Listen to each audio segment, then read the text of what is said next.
Passa premier, Assamoah premier. Gauche le milliardaire. Papa Lukuba Kassa. Écoute ce son. Yeah. Robetela le Kakaba. Et musique. Tama tama tama wali wali ose kotama wali wali ose kotama asenga gosu wa wali ole maunde wali wali ose kotama tama tama tama wali ose kotama wali wali ose kotama tama tama tama wali ose kotama wali wali ose kotama tama tama wali wali ose kotama baba senga gosu wa wali ole undemio Mania senga yosuwa mwali ole maunde o Atisi meta aranja meta Nakabo fembata Mwali wali ose kotama Kitabo fenta sosuta Yosu sofra mon bétanier Mwali wali ose kotama Entrepreneur pour notre petit Salut à toi Mwali wali ose kotama Atama tama tama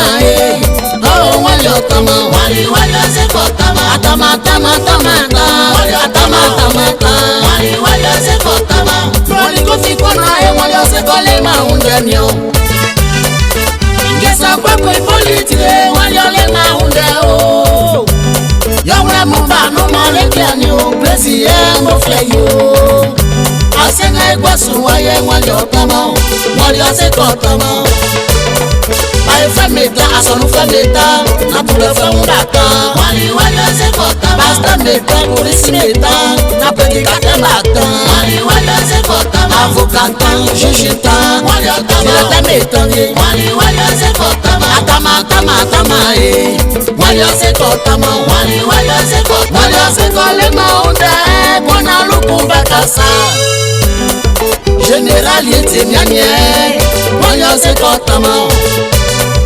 Baba na senga igwasu wa mwasi kole maunde nio Oui, atama atama atama Wali ose kotama Kona mondrisi doni ulia manifilo mwe Beko unde mama na kebesu Wali ose kotama Nesi yesa erotofue baba wali otama Wali wali ose kotama Nyama tike kalosu namye kwa kuega famio Wali wali ose kotama Olivier Brodouye Wali wali ose kotama Wali wali ose kotama Faraon le mi anyeko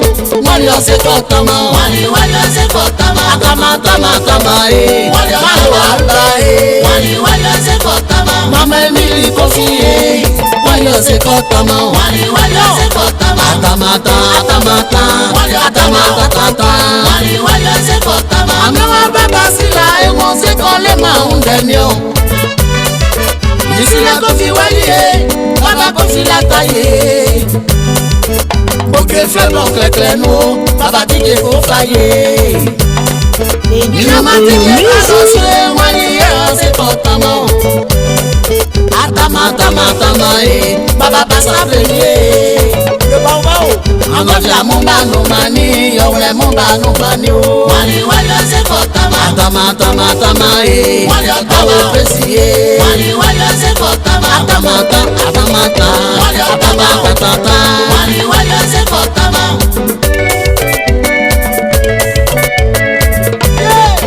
Atama tama tama Wali wali ose kotama Wali wali ose kotama Baba ni lase Wali ose kotama Meme Tama tama tama Niye mama monike Wali wali ose kotama Miwa ise mamla Koswentuma mirake Wali wali ose kotama Neima mirake Ahuwa jake kulanio Onga punde wanga ntomandro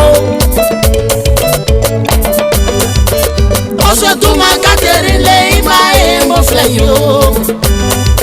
Miwali ise mamla Koswentuma Catherine Mama uma bea Bogwe mo fleyo Nana fe kolia komanu mani Bea mo flele Dege mbogwe mo fleyo Miwali kanoe Anyonyo atanata Oh yoane Donne au prophète Maïe Wali ose kotama Soko Atamata atamata Petit kalemi a oubien ti wa kromu banu mani wọ́n lé ole ma undesa atama mati ko fi dani ko Minyama baba eluro elwa wọ́n lé otama wali se ko tama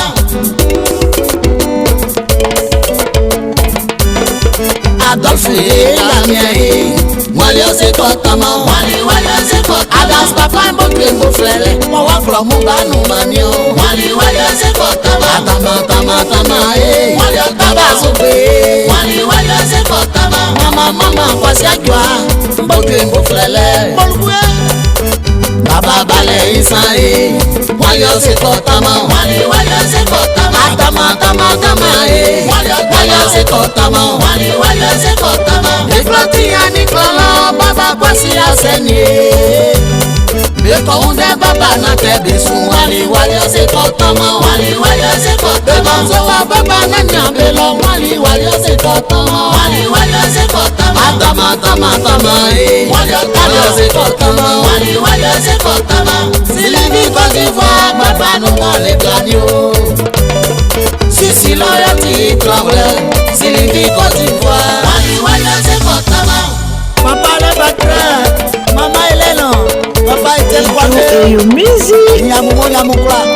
Tata Ibono Mama Toure Mariam Seki Ekwi Zoko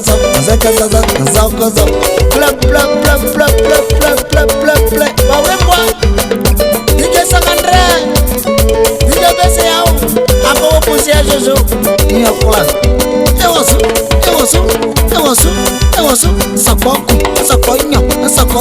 Sakonyo Zeke